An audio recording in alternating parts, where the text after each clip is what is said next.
Hello, good evening, and welcome to the Fatback 4 podcast for this Sunday night. I am Gav, and with me I have Paul, I have Keith, and I have Grizz. Fulham won, Liverpool won from Craven Cottage earlier on today. We're going to talk about, obviously, the initial reactions to the game.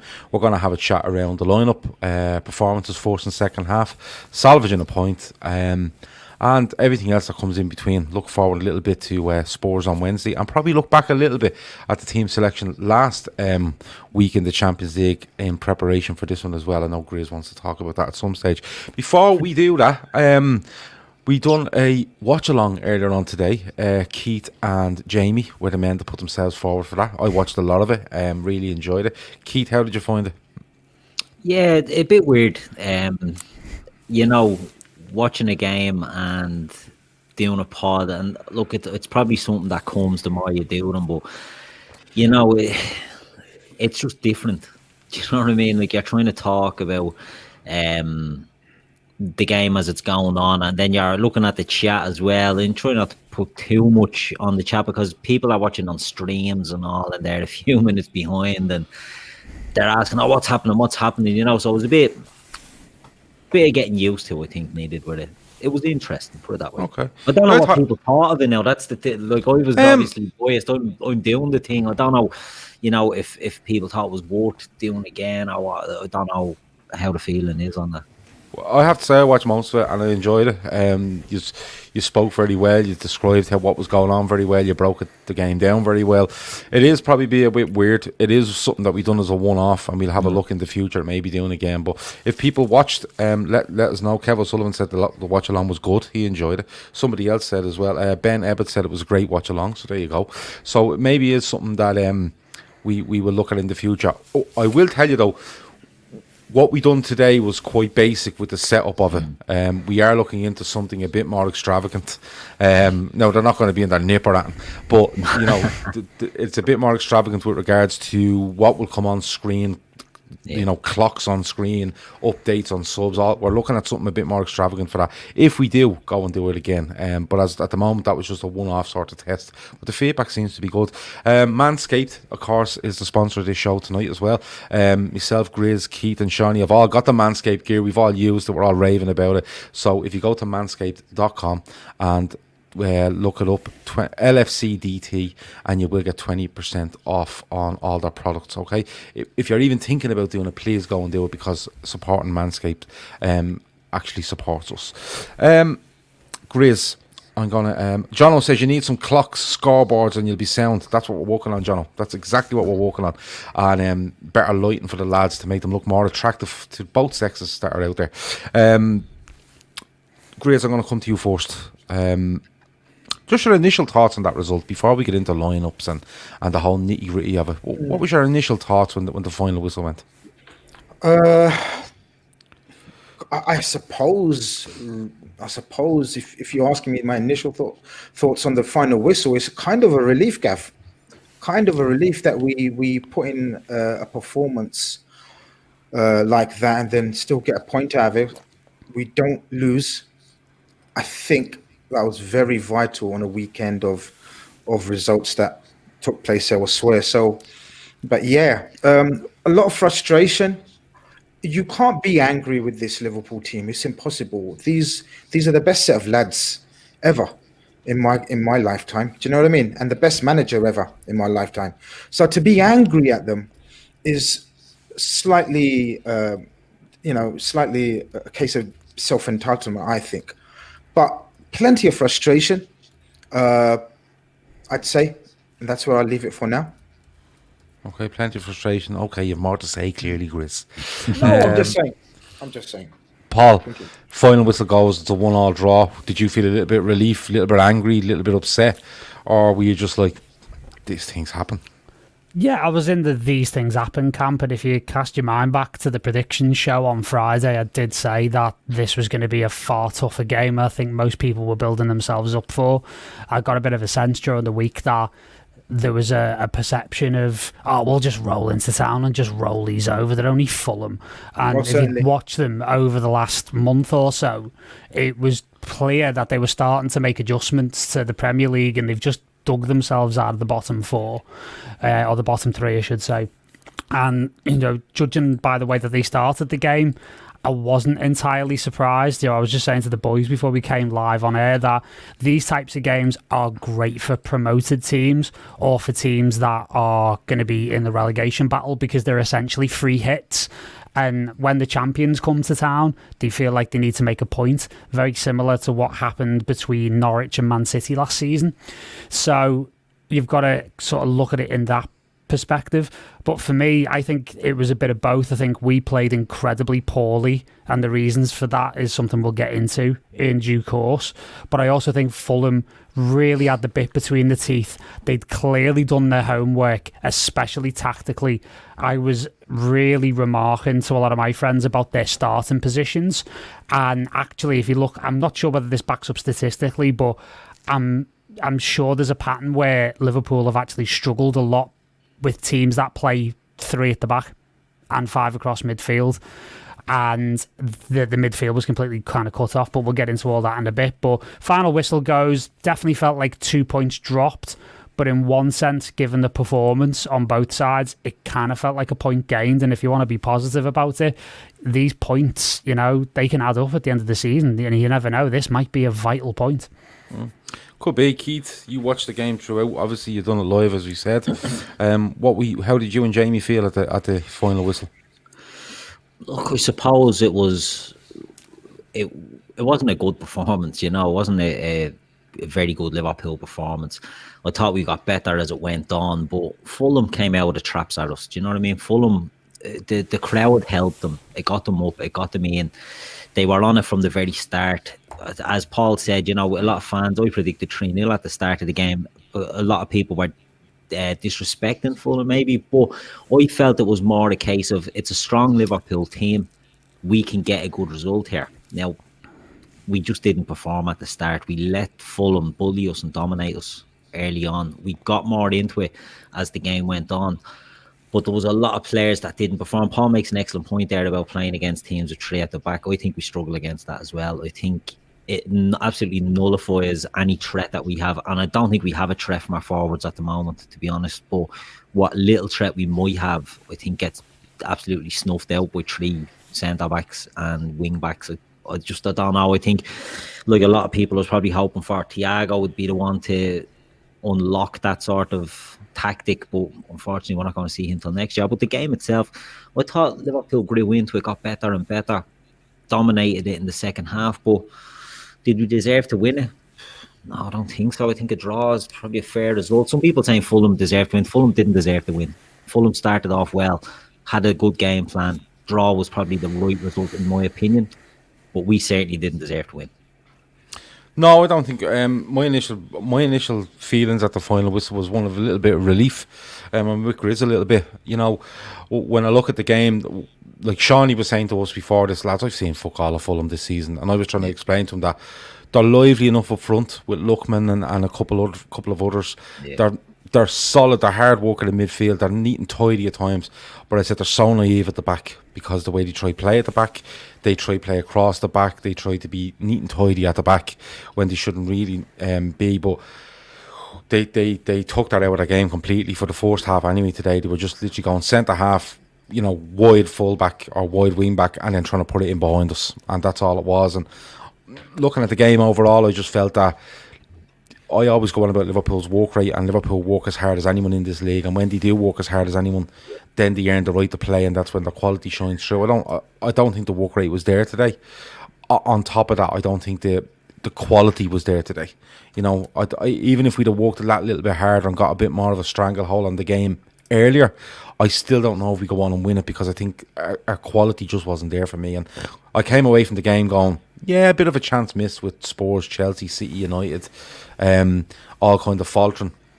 But, it was a point where I go, look, you take it and run. That's the way, that was my kind of outlook.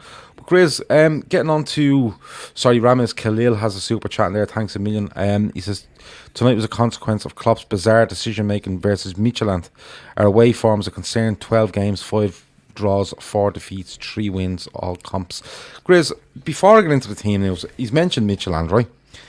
So, there's a lot going on social media about the decision to play Fabinho Salah, Jota against Midtjylland during the week because it was a dead rubber and all that sort of thing. What's your feeling on it? My feelings are enhanced, sort of the belief that I had that they shouldn't have been playing on Wednesday. Obviously, people sort of came back with the argument that it's not possible to sort of just play a team of reserves. And I begged the question then, and I beg the question now: why isn't it? We went into that game. Sorry, let's go back a week before that, and we all, to a man, wanted a win against Ajax. So the final game is a dead rubber. We all at the time were thinking Ginny has played way too many minutes. You know, our front line is not getting any rest. Our centre backs are not getting any rest, etc., etc. Trent's only coming back to fitness and on and off. And even Robertson picked up a knock as well, so he needs a rest. I couldn't understand, including us mates. We were talking about it and we had loads of discussion. I couldn't understand, Gav, the notion that if the kids or whatever side we picked against Midtjylland, let's say in a worst case scenario, you know, hypothetically, if we had lost 4-5-0, what difference would that have made to our ambitions, our aspirations, our mindset going into the Fulham game and the title campaign? To me personally, it would have made absolutely any difference. I then was of the mindset that I didn't mind Jota starting or Salah starting, but the fact that they played near enough 90 or 95 minutes, I found that hard to take. Obviously, Jota gets injured. Obviously, Jota can get injured in training or in the following game. But you see where the frustration lies with a lot of fans in terms of if Jota got injured in today's game, then it's acceptable. It's far more acceptable. But it's not. I can't understand why he was on the pitch for that amount of time, including Salah as well. And look, if the purpose was sort of to sort of get them in the rhythm for this game, well, apparently Trent was taken off at 65 minutes by the medical team, and Salah was about to get taken off before the penalty. He scored the penalty. So I would have rather them been fresh for today than sort of confidence building for the youngsters or whatever the claim was on Wednesday. Yeah, but Grizz, you're saying like, oh well, Trent gets taken off on 65. Like, you know, Trent's coming back from an injury. How many minutes does he play during the week? I don't. How many did he play? He played full 90, didn't he? Yeah. Did he play the whole lot against Midtjylland? That's my point. Okay, so he needs a game to get back into. You see, it all depends what way you want to look at this, Chris. Like he could look at it and go, Trent might not be able to play a Premier League game if he doesn't get 90 minutes behind him or whatever it might be during the week, because they're finally shooting the athletes. Like, and look, I understand people's frustration that Jota started and now he's done his knee and like, if he didn't play, and I'm kind of going, yeah, okay, I get that. But the Salah one for me, I agree with you. 98 minutes is a bit mental, but Salah's coming back, and for me, I always feel with Salah, if he's coming back from any sort of niggle, he needs minutes in him. You know, how dropping him in for 30 here and 40 here doesn't seem to benefit him. Putting him in and letting him go at it for a full game seems to be a benefit. And all I can presume, and all a lot of people can presume, is that the data analysts are looking at this, the medical side of it, are looking at whatever it might be, and they're saying, listen, this is how Salah works, this is how his body works. With regards to Jota, he doesn't play a hell of a lot against Wolves at the weekend. He only comes on for 15 or something. Yeah, 15. Again, minutes in the legs. It's now people will say minutes in the legs, run now fucking players, but they're so finely tuned, Grizz, that you know he probably needs that full game, or he probably needs 70 or whatever it might be. Every player is different. Now, don't get me wrong, there is players out there and you go, listen, he's just not fucking playing because we know he can't. Like Milner, you couldn't play him now and today during the weekend, next weekend you won't get everything out of him because of the age of James Milner, the miles in the legs. I get people's frustration, but you also have to take into consideration that Liverpool Football Club, as a management team, a medical team, a data team, whatever it might be, are not going to put Jota, Fabinho and Salah on the pitch in any as a sort of risk in any way, you know, unless they see benefits. You know what I mean? It's just, I get the argument from both sides, but I kind of look at it and I say to myself, they're not going out of their way to hurt these players. They're not going out of their way to risk these players. The benefits and the trajectory of their fitness and their sharpness, obviously, in different situations with different players, needs to be a different way of going about things. Henderson is slightly different. Henderson comes back and you usually see him for 30, 45, then you go in and you play a game, then you might see him for another 45. They have different systems for different players, Chris. No, I get your points, as just like you got my points. There's frustration on both sides. I still have not convinced, and I won't be convinced that there was any benefit for our title challenge to select those players. That's my main point. Because we had to play a senior centre back for half of that game. We saw the second half. We did not. Those two lads got absolutely ram-raided in that second half. And they would have got slaughtered if they'd have had them. And what happens then if Liverpool go and get beaten 6-7-0 over there? Nothing happens. Let's make it. Midtjylland hadn't a bad team. Nothing happens. But Reece Williams is then a shell when you have to call on him into the first team.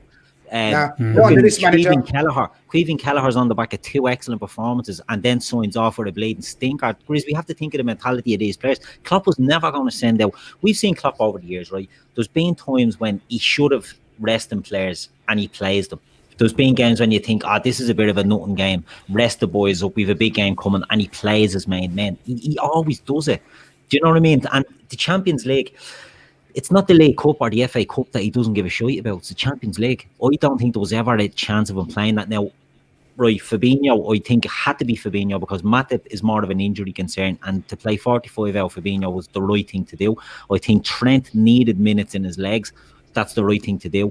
I think Jota was the right thing to do because Jota, whether people like to believe this or not, Jota is the fourth in line in the strikers, right? He'll come in for Bobby, but when it comes down to it, Klopp has his front three, and then Jota will come in to alleviate the pressure on them. At the moment, he's our on-form forward. That's another question. But he was always going to start that game.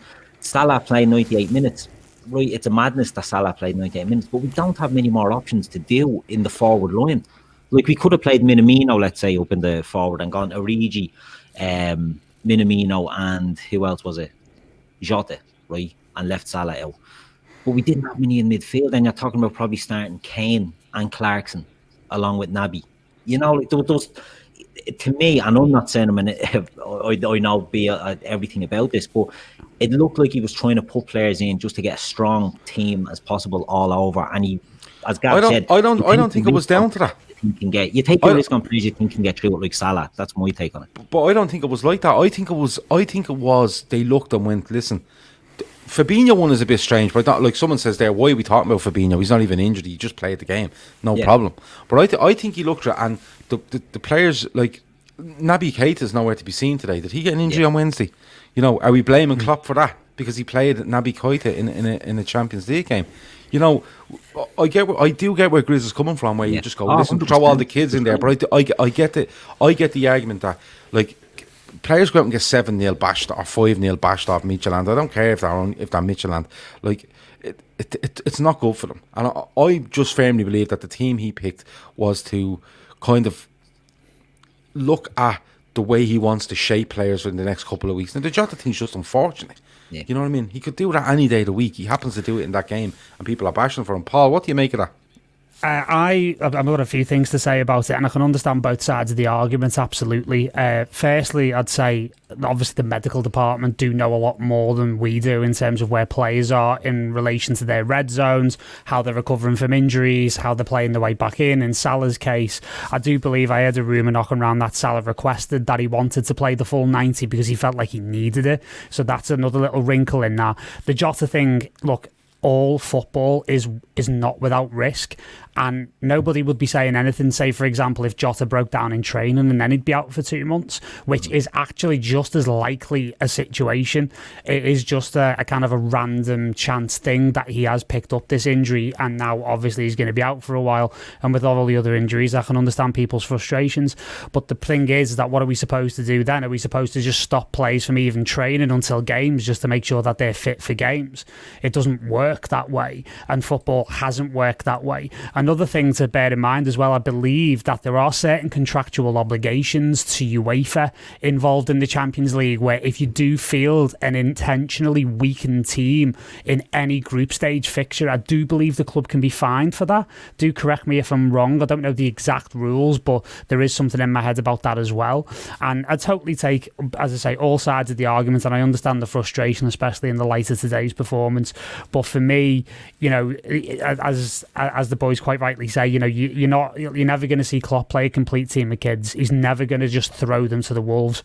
The only time he's ever done that is when it was absolutely necessary, when we were being asked to play 2 games in one day because we were in Japan or Qatar playing the World Club Championship and we had the League Cup game at the exact same time. The only problem with that, if you look at it, that kids team got absolutely shellacked by Villa in that cup game, and I can believe it may well have taken them a little bit of time to recover their confidence as well. So I can see all sides of this argument, and it is frustrating, but this is football. This is what happens.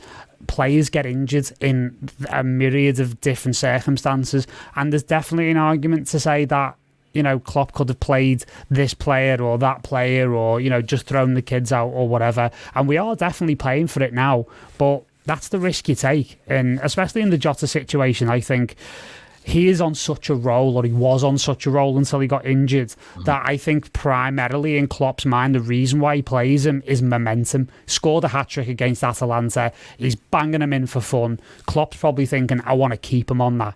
Even though he's had that rest against Wolves, he can maybe knock a couple in. Again, I believe Salah had the exact same sort of thought process of, I fancy myself to get a few here, because obviously it's Mitchell and the whipping boys of the group at the end of the day. That didn't happen. But these things tend to happen in football. And, you know, in this situation as well, in this season that we find ourselves in, with the games coming thick and fast and the injuries stacking up, there's risk no matter where you look, and there's hard choices no matter which way you want to try and, you know, navigate it. Mr. STOCKLEY says, oh man, I love the Daytrippers chats. At the chat and the guests, always level-headed opinions and not reactionary ones. Hold that talk, because by the time the end comes, me and Grizzle have each other in. Me and Grizzle have each other in a virtual headlock, and it'll all go P-tong. Megan McCallion says something here, and we promise we will get into the Fulham game, but this chat is enjoyable. And Grizz, I put this up on the screen because this is probably your main frustration. The problem is our backups are currently injured. Who else is there to play? This is a major frustration to you, Grizz. It is, Gav, and we did speak about it sort of when the season started. We done quite a few shows, and we said there's certain players. Do you remember we spoke about sort of players that possibly are up for sale or could be put up for sale, and how would we approach and look at it? And I think we all agreed. Well, I certainly said that this is a make or break season for a few of them, and what I meant was not in terms of sort of proving their talents, because they're at Liverpool for a reason and they're talented footballers. But in terms of being available, in terms of being durable, in terms of being there for the likes of Ginny or a Bobby or one of the front lads to be able to be rotated, rested in such a compressed season, the frustration lies with the likes of Naby, Shaq, Ox, Gav. I'm done with them. I'm absolutely, no, honestly, Keith. Yeah, really, Chris. I'm absolutely done with them. Now, of course, they don't mean to be injured. Of course, they don't want to be injured. I get all that emotional side of things. When people start saying, "Oh, they don't mean to be injured," mate, get off their back. I'm not on their back. I just think availability is huge, and a certain Gini Wijnaldum has proved that, you know, being available is one of the key components in being an LFC player, especially in a gruesome, tiresome, compressed season like this. They just, you know, they need to be moved on, Gav, for the sake of the strength of this squad, because on paper, our squad looks fantastically strong and loads of depth everywhere. But how many times are these guys actually available? Gini, we talked about slightly about the start of the game. I know we haven't even come to the start of the game, but poor Gini has played so many minutes. He didn't know what hit him in that first 30 minutes. because he's played so much. That was an ideal game where possibly Naby or Ox would have started and been rotated with him. But it's killing me. It's killing my head. The lack of availability from our so-called great squad players. And you know, let's not beat around the bush. They were bought for a lot of money. Barring Shaq. Ox was about 30 million. Naby 50 million. You know, these guys. You know, I'm done with them, Gav. As good as they are, as talented as they are, whenever they come on the pitch, they shine, no problem. But it's not enough for me. Okay, we'll probably touch on that a little bit later on when we finish off things and stuff. Ramis Khalil, thanks for the super chat. He says, "You think our away forms a concern? Quality content." Ramis, I've written that down, okay, because I want to discuss that when we finish looking at the actual game, if that's okay. But I promise to come back to it. I have it written down in front of me, and I promise I will get back to that with regards to away form. But lads, the lineup, as much as people were giving out about Jota and whoever else, the lineup for me is just it's very strong. It's Alisson, Trent, Matip, Fabinho, Robertson, Wijnaldum, Henderson, Jones, Mane, Salah, Firmino, and Keith, I'll come to you first. Like, you're predicting 3-0 before this game. I thought Liverpool would bash this. If they were that, especially if they were that naive at the back, as I've seen from them a couple of times this season.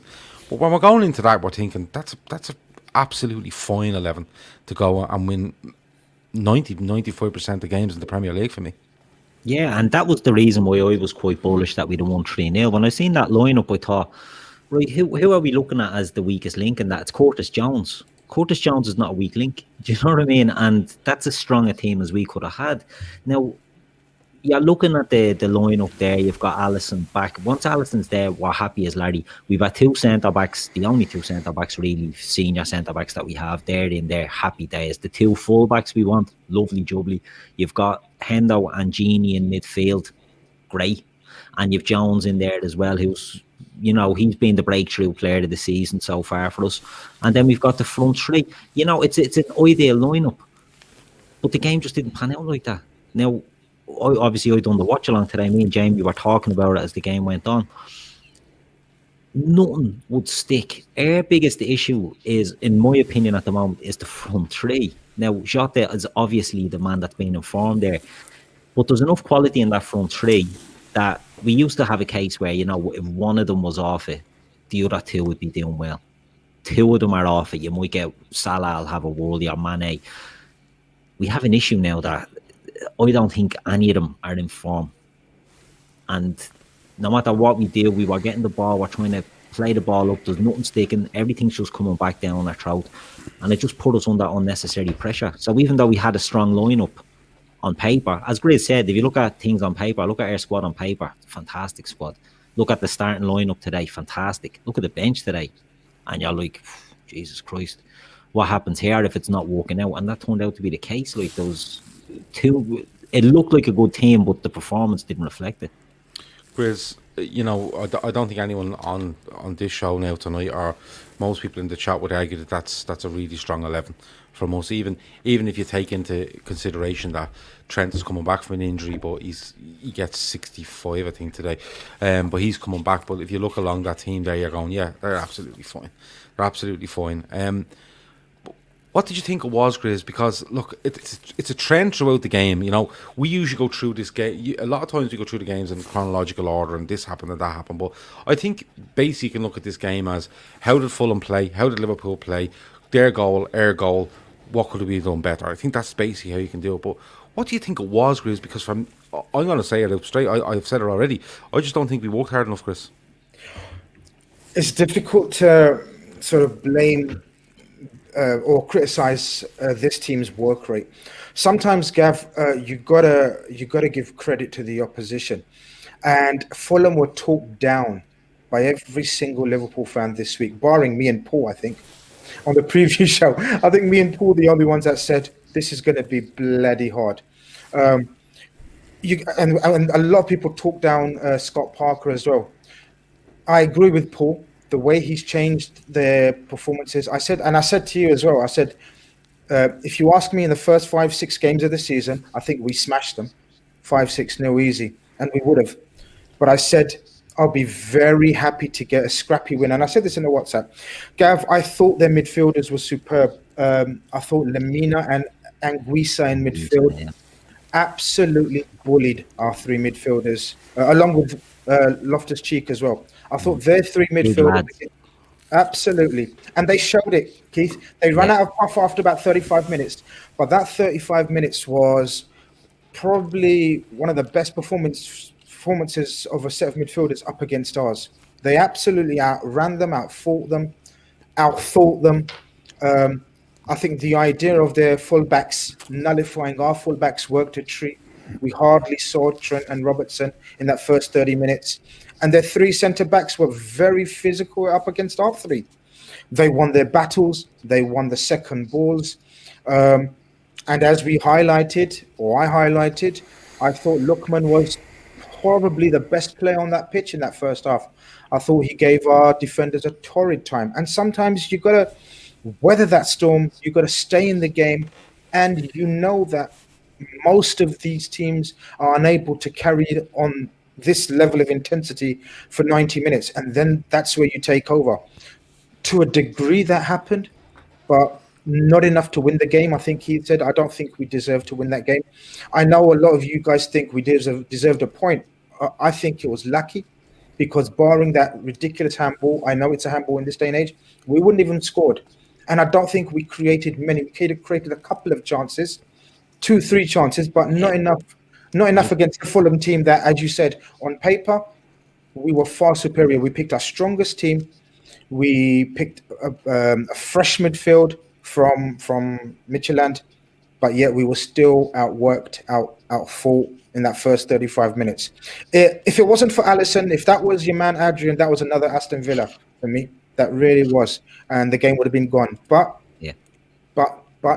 we stayed in the game and we salvaged some pride, let's say. It's a weird thing to say. Salvaged some pride in that second half against Fulham. Okay. I want to just... We'll talk about a couple of players and stuff, but Imran Umarji, thanks for the super chat. He says, and I'll put this to you, Paul. He felt that Captain Henderson was a bit negative today, side to side, and missed a sitter. What did you feel on Henderson today? He did miss a good chance. He missed a good chance, but anyone can do that. You know, and I didn't necessarily think he was negative. I think he was a subject to what I mentioned at the beginning about Liverpool struggling tactically against teams that play 3 at the back and 5 across midfield. Because what can happen in those situations is that the 5 can basically become, you know, from the 5 at the back can become a 5 in midfield, and then you can tuck in, get really compact, and then it's 5 against 3 in midfield. And I don't care who you are, I don't care whether you're Thiago or anyone else, you're not beating those kinds of numbers. And as I mentioned before, you could see very clearly Scott Parker's tactical plan in this game. They'd really done their homework on starting positions and pressing triggers, and it gave us a lot of problems. So our midfield was essentially completely taken out the game. I can understand why we put Origi on a bit later on, because we needed someone, and let's face it, you know, the ball hits him and bounces off half the time without getting too much into him.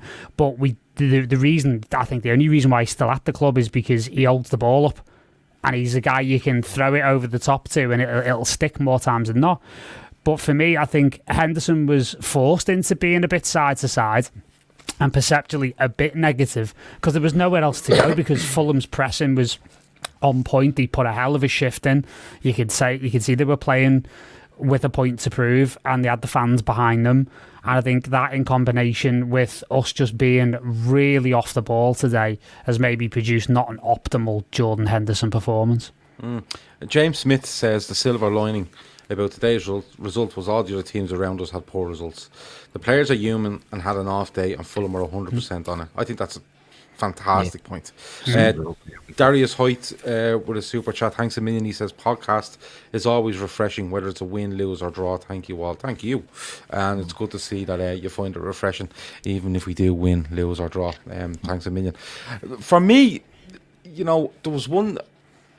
You talk about triggers there. Something that triggered me when I was watching it, and I was looking going, this doesn't look right. I know, I get where you're coming from, Paul, with starting positions from Fulham and their press and stuff like that, but we could have counteracted that if we had our triggers right and our positioning right, we could have counteracted that. And if you wanted to play a little bit of game of bingo really with them and see who comes out on top. I think we could have taken that risk and come out on top if we'd have pushed them a little bit harder. But there was one in the first half where their centre half has it. He turns, no one goes near him.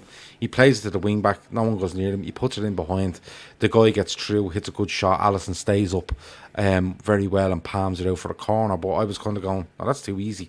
And what it reminded me of was in the Charity Shield against Arsenal, people lauded Arsenal for this and beating Liverpool's press, but it wasn't really. It was just a pass, and in behind Robertson, and you were away. And that's the thing. When I looked and went, hold on, this isn't right. That's the one thing that where I really looked at it and thought something is not right here. And Liverpool need to be so on it.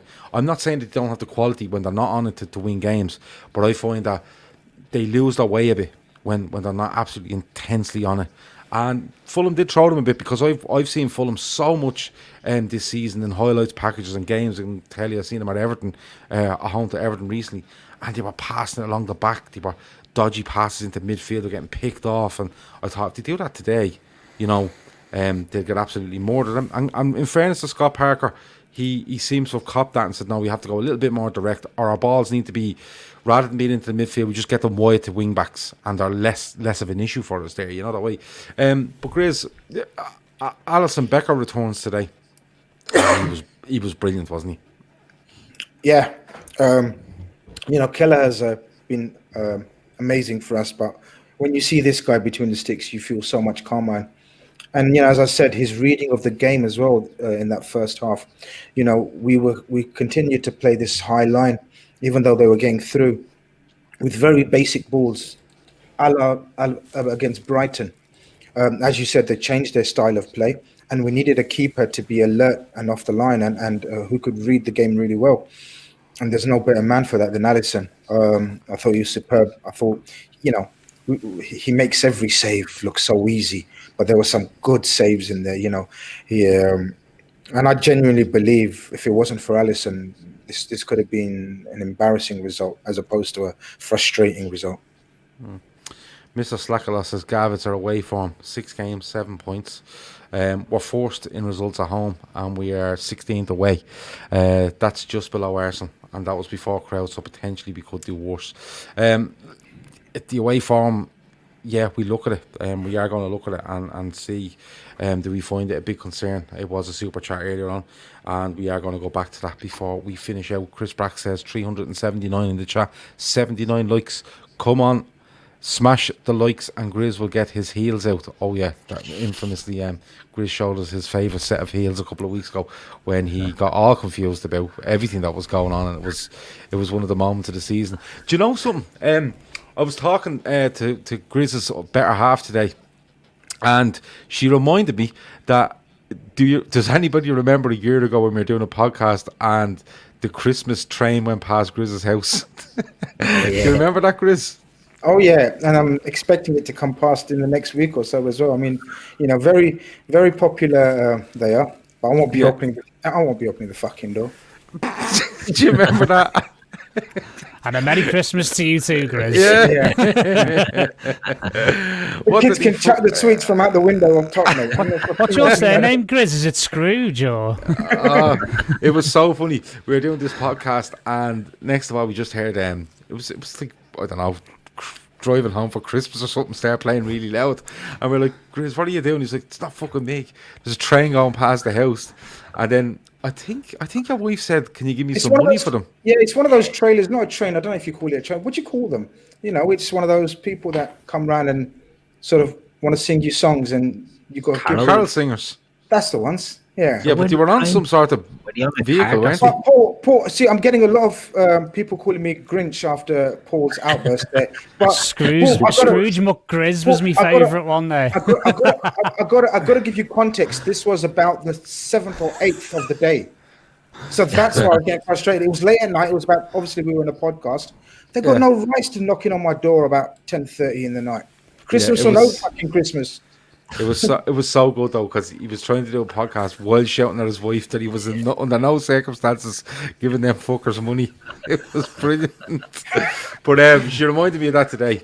So she just said she just sent me a message saying how quick time goes, because it was a year ago, nearly to the day when it happened.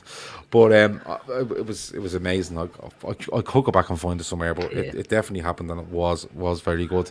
Grizz, yeah, we've spoken about bits and pieces there. Keith, Fulham eventually do go 1-0 up, and it's a great finish because it's past Alisson before he can even. It's such a pure finish. But there's a bit of stuff around the situation. I suppose the thing on Salah, was he pushed? Was it free? Were you jumping up and down during the watch along because that happened? I was shocked that it wasn't given. I think it's, look, VAR is VAR. We all have our opinions on it. My issue is not with VAR itself, it's with the idiots that are looking at VAR, and how that can't be given as a free when it's a two-handed push. Now, me and Jamie, as we said, done the watch along, and Jamie's like, he's made a bit much of that, Salah, but that shouldn't matter. Do you know what I mean? Now, the only thing we could think of was that he played an advantage because we got the ball and then Fulham get it back. But it's half a second. Do you know what I mean? It's not exactly an advantage.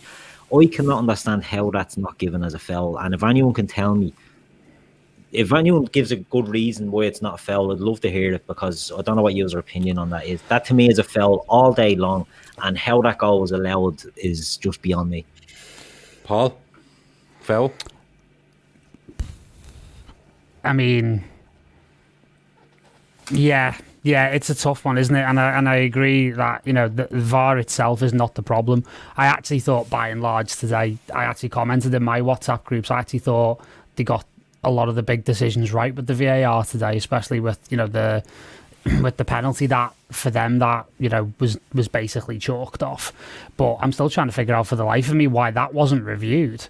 The Salah push, I'm trying to figure out, why was it not even looked at? Was it because the referee had already made a decision about it? Did he not decide it was clear and obvious? I was very, very confused, really. But overall, I'm not really sure whether it was a foul or not, to be honest with you, because I don't even know what constitutes a foul anymore. I'm that confused with how they run with the VAR these days. I'm not entirely sure, to be honest. Well, Paul, I'll try a great one for confusion later on for the crack in Gav's VAR update. Go on, Keith. No, I was just going to say, Free World said, Keith, you would be livid if that went against us. I don't see, it's a two-handed push in the back. It's a foul. It's a fucking foul. Now, whether Salah makes the most of that or not, and if that goes against us, if one of our players pushes a blade forward or a player in the back like that, and we get called up on a free kick, you can't argue with it. It's fucking foul, and in this day and age where they're checking and slowing things down to the bleeding, a goal goes in and they're coming back to check offsides, like coming back to check this. Why is that not checked? Because someone said there it was in the natural context of the game. You're joking me here, or what? It's a push in the back. That's a foul all day long. Well, Ben Ebbett says the telecast I watch, they have an ex-ref that talks about the referee's decisions, and he said the only reason nothing was done about it was Salah went overboard. That's a lot of bollocks. Grizz, pardon me. Should the whole going overboard stuff be looked at, or should it just be looked in as black and white? He puts his hands on his back, he pushes him off balance while he's going for a header. It's a free.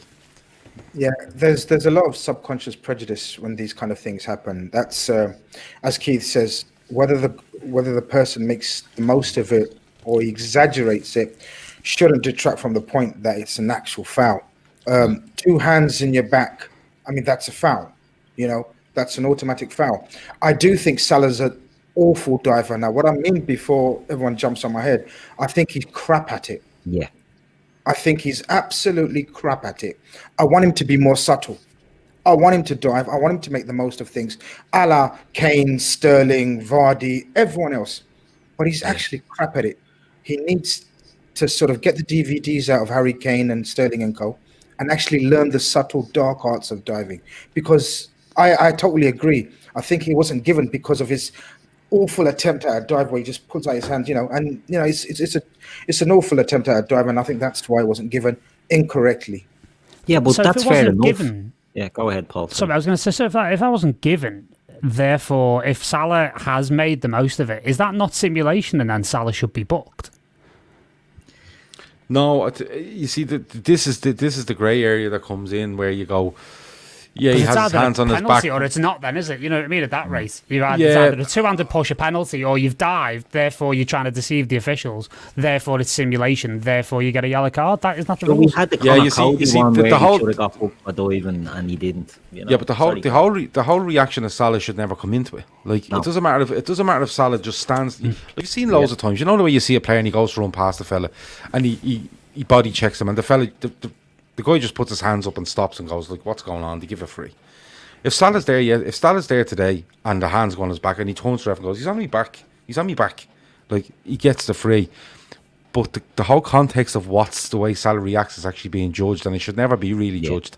It should be just a case of the referee looking, going, I don't give a fuck if Salah falls on the ground and rolls 4 times. You know, he puts his hands on his back. It's a free kick. I thought it was a free kick, but you know that's the way it goes. You know, you win some, you lose some. And I think it's just one. I think it's a really good finish, though. I think it's a decent ball. Oh, through, yeah, and it's it's fantastic. And it's so fucking pure, you know. And they deserved it, to be honest. Well, it was coming. They deserved it. And you know, as much as we like Liverpool, I love Liverpool, and we love to see them doing well, and we can criticise them. We can be, you know, be really judgmental, I suppose, at times, and complimentary. You have to hold your hands up at times and go, yeah, there's probably something there with Salah. But in fairness to that guy, he's hit that so fucking well. You know, and that's the way it is. We needed half time, Paul. In my opinion, we needed it badly. But half time comes, and Joe Matip has a back spasm and goes off, and Taki Minamino has to come on, a change in shape again for Liverpool. But I thought, in fairness, Liverpool, took more or less control of the second half, and we're looking to get back in this game. I think Fulham, as people said in the first half, they'll run out of legs with this because they were putting a hell of a shift in. But even though we lose Matip, I think we do okay second half. On the face of it, it looks a very strange substitution to take Matip off and then put Minamino on. But then you remember that Hendo has played centre-half before and has done very, very well. And if you're looking to take charge in the second half and look to try and play the game as far up the pitch as you possibly can, and Fulham were retreating deeper and deeper, then you can probably get away with that. And then hopefully have Minamino as that hopefully kind of, you know, defence unlocking kind of influence. And he is good at playing those balls, those little short balls in and around the box where you can play the 1-2s around the corner, that kind of thing. But I definitely think, you know, as you say, half time was absolutely crucial because I thought we were getting battered. And, you know, to be honest, I thought if Cavallero could finish more than his dinner, we would have been absolutely battered out of sight today. We were lucky that that guy cannot finish to save his life. And, you know, second half, we definitely capitalised on that and did what you would expect us to do. There was a reaction, both in terms tactically and also in terms of motivation and work rate second half. But I also think that having Hendo that far back and for him having to hold position at centre-half is also, it's very difficult for him to influence the game and be able to communicate because he's not in and about it box to box and really, you know, directing traffic the way he would do normally. So it was kind of you were kind of robbing Peter to pay Paul a little bit, and it was kind of a tactical risk that we had to take. For me, I would have probably not went with Minamino, I would have went with Origi a lot earlier. And with them pressing the way that I was talking about earlier, just fire balls over the top at Origi and see what sticks, and then maybe somebody could run onto a second ball and, you know, he can shave one off his head and then Mo gets in or you know, Mane can. But, you know, again, you kind of you take your chances and, you know, you make the decision that you think's best at the time. Yeah, Mr. STOCKLEY says 370 watching and only 100 and something likes. Hit the like button, everyone. Support the cause. We should be at 370 likes if you're here and watching. Yeah, listen, it takes a second. While you're watching, you can just hit that like button underneath the four of us. I want to clear something up because we've moved on to the second half, but the tackle by Fabinho in the first half against who was it? He tackled in the first half. The penalty shoot. It's not a penalty. It's just simply not a penalty. I thought it was. No, I initially thought it was. No, I was watching it and thought not away. He gets his foot to it. He knocks it out. I don't see the issue. I don't see it at all. we're getting back into the whole thing. Like, oh, in today's game, listen, he leans in and he gets the ball. And Dicko said, lads, did you hear what Hendo said? I haven't heard what Hendo said. If anyone knows what Hendo said, absolutely throw it in there. We keep going. But Grizz, you know, we are pushing. We have to make that enforced change at half time. Henderson has to drop back. I still think we look short of ideas, Grizz, but we get the goal. And we get the goal through a penalty. And in fairness, is it a bit harsh on the Fulham player? Maybe not, because you can't have your hand up that high facing a free kick. I don't know what his hand's doing up there, because if he just fucking stands there, it hits him in the head. You know what I mean? But a little bit of fortune for us, Grizz, and then Salah takes the penalty, and I'm like, holy fuck, we've really got away one here after that penalty, because it was an awful penalty, wasn't it, Grizz? Yeah, he's the worst. He's the worst, best penalty taker I've ever seen.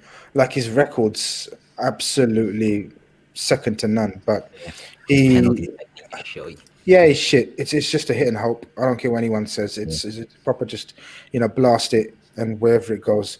In terms of our performance in the second half, in terms of the changes we had to make, obviously they were enforced. I think it made sense with Hendo dropping it. We knew we were going to have sort of 70-80% of the ball. I thought Taki looked lively. I thought Taki looked busy, lively. But the one kid that stood out for me in that second half, the one Liverpool player that stood out for me in that second half was Curtis Jones again, above anyone else. I criticised him in the first half, and I criticised him pre-game. I was just joking with you guys when I said he's going to... I just had this feeling he's going to have a stinker, and don't ask me why. And that first half, you know, I was all giddy and full of myself, like, oh, I told you so. But I thought that in the second half, the kid, you know, we can't even call him the guy, and we still got to call him the kid. I thought he was fantastic. The way he literally took control of that midfield, you know, bless him. Gini was so ineffective in that first half, but you cannot criticize Gini, because Gini's running on reserve. Oh, he's running on fumes now at this stage. Oh, it's just pure air. You know, he's running on air if that's possible. But I thought Curtis Jones, the kid, just stepped up to the game, demanded the ball everywhere, tried to make things happen. There was a severe lack of creativity, and I know someone in the chat said it happens, but it's happening a lot away from home, this lack of creativity. I don't quite know. I don't quite have the football knowledge to know why. I haven't thought about it much yet, but I am going to sort of give it some thought over the next few days. But our away form is worrying, in my opinion. I don't think it's one of those days, as some of you think, or most of the listeners think, whatever. I think there is a slight worry away from home. Maybe formation-wise, I don't know. Personnel-wise, I don't know. Maybe we need to change things up. Out of form, Mane continues. Bless him, he saved us on so many occasions in his career. But for him, it's one of those patches of form that he's not quite at it. But yeah, Curtis Jones stood out like a beacon for me in that second half, tried his level best. And most of the good chances or, you know, efforts or whatever came through his play. I have to disagree with something, Grizz. I thought he was the only good player in the first half as well. I thought Curtis Jones, like when we done the watch along, myself and Jamie were watching, and we thought he was the only one that was shown for the ball and demanding it. Bobby was shown for the ball. He was dropping into the number 6 position to get the ball and doing fucking nothing with it. Yeah, but Curtis Jones was trying in the first half. He was the only one that looked like he wanted to make things happen. Now, nothing was really coming off, and I also disagree that we needed half time. I thought we were getting on top in the first half, and if we could have got another 5 minutes, we were starting to turn the screw a little bit. But the bar was a bit low. We said, you know, we were that poor that was a low set bar. But I think Jones was the only one that was trying to do it, and I think he was absolutely brilliant today, to be honest with you. An absolute showy performance by the team. I thought he was absolutely brilliant. Drive, getting on the ball, a confident player. He's only 19, you know, as we say, he's only a young lad, 19 years old, and he's not afraid. Give me the ball. He doesn't care if there's pressure on him. He'll make mistakes, you know, more senior players than him make mistakes, but what I liked about him, he's dropping deep to take the ball. He's not looking to get it in the number 10 role, because, you know, he came through the team, the youth teams. He's an attacking midfielder. He's that type of player. We said it earlier as well. A lot of people think he's the replacement for Lallana, in the sense that he's a luxury player that you can put in if you're playing against a weaker team. But he's developed a side of his game this season where he wants to control tempo of games, and he's learning that, and he wants to try and get on the ball deep, make things happen. And I thought today was one of it, if not his best performance for us since coming into the team. Well, Ramis Khalil says a quote from Henderson was, "We weren't up to our standards the first 30 minutes and that cost us in the end. Good response from the lads, and we need to take that into Wednesday." There's also another quote there from Henderson where he's saying he's finding the Joe Gomez injury hard to take in the manner that it happened. I'd have to read everything he said on that sort of interview he's done, or the whole text to that, because that to me sounds like something's gone on in England, and he's far from happy with how it happened. And then then the guessing game starts, doesn't it? Was it an impact injury? Who was involved in the impact injury, and sorts of stuff like that. So that might be something that rears its head over the next couple of days.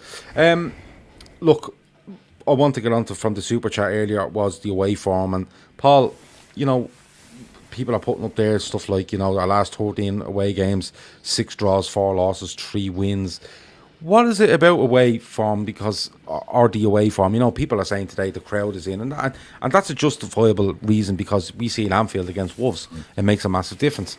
But what is it? Are we trying to be too dominant in these away games and being caught a little bit? And if we're not completely on it when we're trying to be dominant, we can be exposed? Or should we be a little bit more pragmatic and sit back and see what these teams have and try hit them on the break? Do to them what they're trying to do to us, I suppose.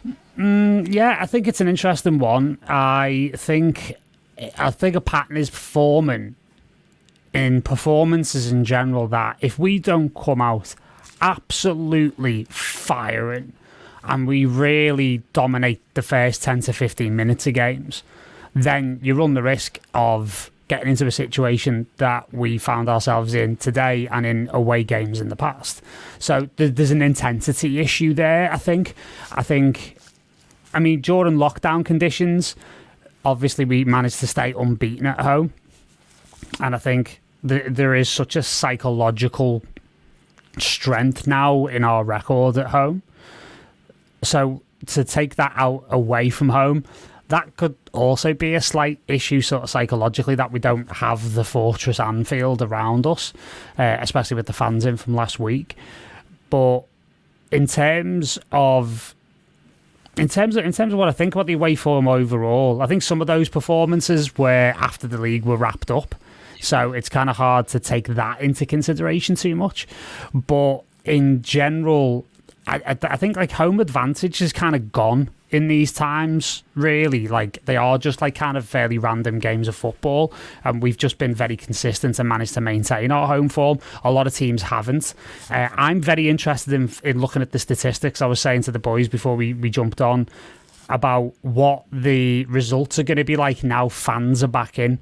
Because I tell you what, watching the Manchester derby yesterday, you could tell there was a measurable difference in the atmosphere, obviously without having fans in at all, and the quality of that game. That game was more boring than watching somebody else watching someone paint dry. Do you know what I mean? So it's going to be interesting, because I think the home advantage is going to start coming in, because the vast majority of clubs who are allowed to let fans in are just going to let home fans in. So it's actually going to create a really hostile atmosphere. And I actually think we looked a little spooked by that. We've almost become a little too accustomed to playing with absolutely nobody in stadiums. So we've got no one on our backs, nobody calling against us, that kind of thing. So it is going to be an interesting thing to see how it goes going forward. But in general, I just wonder whether the home form, with it being so good, maybe that's actually affecting us away from home a little bit, where we just don't feel as comfortable as we do at Anfield. Maybe, I don't know. Yeah, Kieran Thorne says, Gav, we have played 5th, 7th, 9th, 10th, 16th and 18th away from home, including 3 of the top 6 form teams at home. He's not too worried. I think it's fair enough to be a little bit worried if it continues. But having said that, you have to look at a bit of a bigger picture here and look to, as I've said, and loads of people on this show have said, we need to get through the Christmas period. We need to get into January. We need to get into a transfer window where we may be able to bolster and get players back, and then take stock from there. But I've said it before, if we were in a sniff of the top of the league by the time late January comes, fasten your seatbelts, because it's going to be a cracking last 5 months of the season. The thing I'd say, Gav, before we move on about the away form, right? Yeah, it's a worry, right? It's a worry. That's fair enough. But we're still top of the league, and we're still, through in the Champions League. It is a worry, but I think the intensity we played at before the lockdown for 2 seasons, it was every game was a cup final. Draws weren't acceptable. We knew we had to win games because of Man City.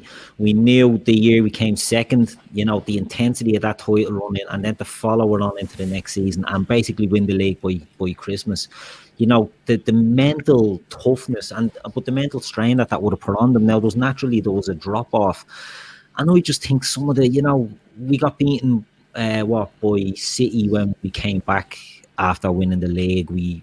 Who else? There was other games, when we just maybe weren't there at 100%. The intensity isn't there, and I just think it's a weird season and it's a weird situation that maybe we're overthinking the away form. Once we're getting once we're where we need to be, and we're there, we're still in, as Gav said, we're still in with a shout, and once we're still up there come the business end, we'll be well in the mix to win this league again. I think you make some great points there, Keith, especially about. It's all right, mate. Especially that's all right. Especially about the intensity and sort of how we've played with this intensity and the mental strain it takes its toll. For 3 years, we have been absolute monsters of all those aspects that you've mentioned, and considering sort of the injuries and everything, all the things that we've spoke about. We're still in a brilliant position. Now, you're right. The bar has been set so high in the last 3 years that the slightest drop-off seems like such a pain in the arse for us. And we think, oh, my God, this is a crisis. And we fucking know it's not. I mean, the season that we're having, the season that every club's having. I mean, look at this. Just look at the league table. The fact there's, I think, six points in the top 8 or something like that. It's a mad season, and you hope that once we get a squad that sort of some of the players that make our squad sort of a bit more strength and depth will come through this. But yeah, I think it's probably the best season to have a slight dip, if you know what I mean, because there's no one good enough to capitalize and walk away with it. And, as we said in our WhatsApp group, this is going to be one of the most exciting races, in my opinion. I seriously don't think I see anyone running away with it. It's all comes down to luck. It may do, and the point's being made that, you look at Spurs and their injury record is good. Chelsea the same. City being a bit on and off. United have had a decent record. With regards to injuries, Liverpool have just been decimated, and that might be me just being a bit rose-tinted glasses because I'm only interested in Liverpool, but it's quite clear Liverpool have more injuries than the rest, and pivotal injuries, I suppose. That's the key. But it's for me, it's all about just when you're being attacked, when you go paintballing, right? This is the best way I can put it to you. When you go paintballing and there's only you and your mate left and there's 4 of them, you kind of have to just close ranks, hold on for dear life and try get out of it. Try get to the next challenge and when your mates get back. That's the only way I can put it. Close ranks, see how we get on, everyone get together and listen, when we come out the other side of this, we go, right, where do we stand? Player A, B and C is back. Great, we're still in the chance, let's go for it. And I'm sure the confidence I have in this side, because I've watched this side for so many years, 1, and 2, if they get a sniff of something and it becomes a bit of a mad season, I think Liverpool are better at mad seasons than anybody, the sort of way. I want to get man of the matches now in a second, and anything else just want to talk about. But a couple of things before we go on. I've mentioned Manscaped earlier. Please go to manscaped.com. use LFCDT as your promo code, get 20% off and free shipping. The lads have all tried it, love it. And if you have any sort of relation to you or friend to you that you think this might benefit in some way, absolutely go and look at getting them something from manscaped.com. The stuff is really impressive. It's really, really good. And look, it's well worth it as a Christmas present. You don't have to leave the gaff. You just go on to Manscaped, press a few buttons and they send it to you. It's deadly. And, your balls and their balls will thank you for it. Absolutely. Both your balls can meet over Christmas and talk about it if you want. It's up to you. Grizz is not happy with that comment. He's not happy one bit. Are you all right, Grizz? No, I've checked the time. It's fine. It's after 11. Carry on, as you were. Oh, you called us all jippos last week. That was tongue-in-cheek, bit of banter, you know. Yeah, well, that was the same. Me and Keith. It's all part and parcel of the LFC Daytrippers, you know. Yeah. If you take anything too seriously, that we say. Exactly.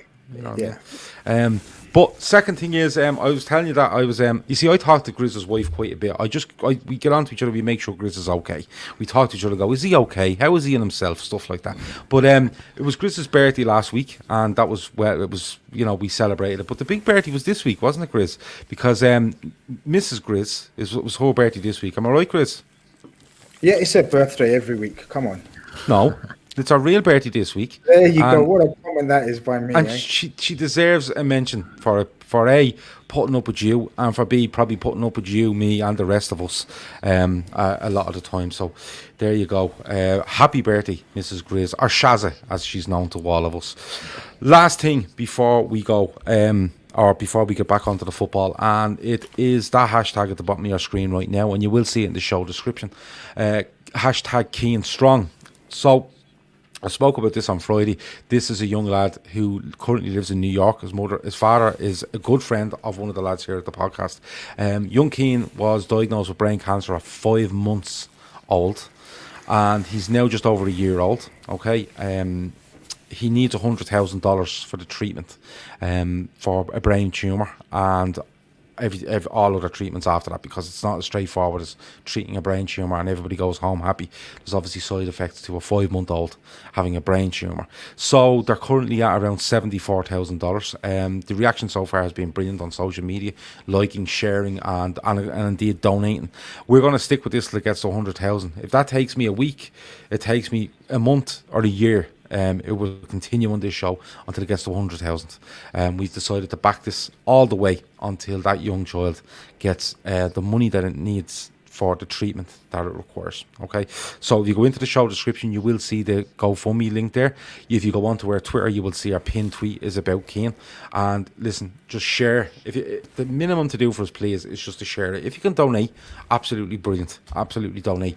But the minimum we ask is just, if you can't donate, that's absolutely fine. But we're not asking about people's situations or what you have and don't have. That's none of our business. But if you can go on and share that tweet and share it across your social media, we'd be really, really grateful. And if you can donate anything, any sort of money at all, we would be really grateful for that as well. Okay. What else? We've done the birthdays. We've done Keane, and Keane's the most important thing I say on this show. To be honest with you now, Champions League draw. Before we get the man of the match, lads. Grizz, I know you don't want Atletico Madrid, but who would you really like? I wouldn't mind. Yeah, anyone apart from Atletico, and I really mean that. Honestly, obviously, I think Borussia Mönchengladbach would be a nice one for us. You know, I don't think they're sort of anything to be sort of worried or fearful about. Marcus Thuram up front, bit of a threat. No, he's good. He's strong, he's pacey, but you know, we've got the best centre back in the world playing for us right there now. You know, Fabinho. So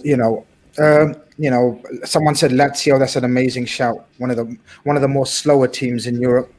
You know, very technical but very slow all around the pitch. Mobile is a kill fucker up front, wouldn't he?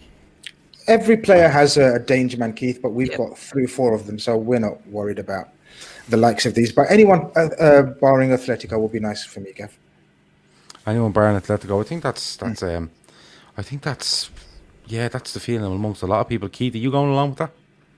Yeah, look, give us Atletico. We don't really give a shit. We get who we get. You know, Grizz, I feel your pain on Atletico, and I'm a huge Atletico fan. I'm a huge Simeone fan, and people, you know, without going into the whole, you know, Simeone masterclass when they sort of scuttered past us last season. He's a very tactically sound manager, and he's a bastard to get past. If they get ahead of you, they're a shy to get past, you know. So yeah, you don't want them in an ideal world, but if you're gonna win, you're gonna have to beat the better teams. And anyway, everyone's saying Porto. It wouldn't be a Champions League run without a game against Porto, would it? So why not give us them, boys? Yeah, Porto's a good show. Paul, anyone you don't want? I will reiterate my previous statement, which is I want Barcelona so we can absolutely ruin them all over again. And I mean, absolutely finish the job, because they have not been the same club from top to bottom since we finished with them a couple of seasons ago. So I'd quite like to go and absolutely just finish them off and ruin them and turn them into a small town club. They're absolute muck at the moment. Yeah, they're not in great form. A few people there are saying that the link in the description is not working. I checked it earlier and it was. But listen, don't worry about it. Tell you what to do, because Red Steve is asking, Aidan Loringer is asking. There is a good few people in there, and I don't want to lose us if you're going to donate to it. So what to do is, when this is over, click on the LFC Daytrippers Twitter and go to the pin tweet at the top. That is most certainly working. I've just checked it, and I will double check the link that's in the description and change that after the show as well. I don't care who we get. I'll take any of them. That's my attitude now. There's no point in trying to. The way I look at this is, right, and this isn't even the cans talking. The way I look at it is, you can't plan this season. You can't ask for anything nice this season, because nothing nice is happening.